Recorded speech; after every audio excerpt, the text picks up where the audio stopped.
Hey, Mike Cahill here with Cahill Golf here in beautiful Palm Springs. Today I want to talk about something called arm leg. In past videos we've talked about wrist lag before and how that's power production in the swing. That's really all it is. It does nothing for accuracy. In fact, wrist lag for 99.9999% of people is a huge loss of accuracy in the swing. That being said, if we do it correctly, it produces power.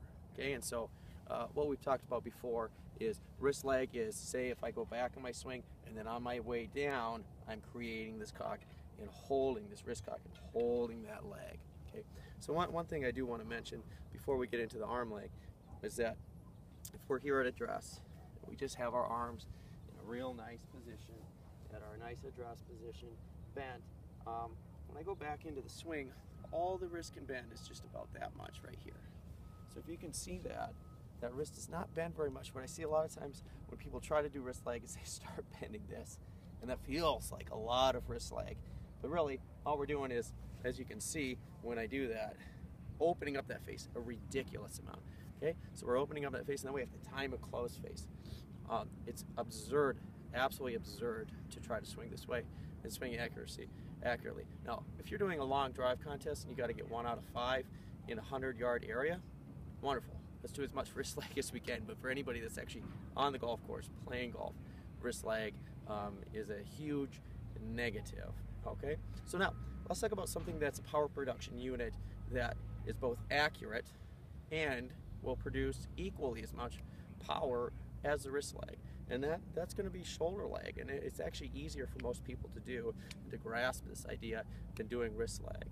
So shoulder lag, real simply, is if I'm at the top of my backswing, as I move down into my downswing, I create more of an angle. So, and the way to do this is a little move towards the target, and that creates a little extra bend, a little lag into my forward swing. Okay, so I just want to demonstrate one swing here, and I just really want to keep it simple. So I'm taking my backswing and I do a little move forward, and all the weight of the arm, the club head, and the shaft, everything allows that arm to increase its angle into the downswing.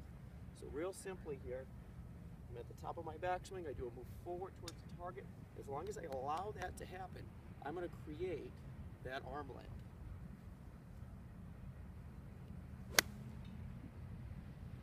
Okay? Now as we do this, we're trying to hold the wrists in the same place they are at address. We're not trying to grip it to death, okay? But I also definitely, as I do arm leg, I don't want to see this move, this huge lag with the hands, opening up the face, stretching out the thumb. We don't need to do that. We're creating the power in the shoulder. So I suggest you give it a try.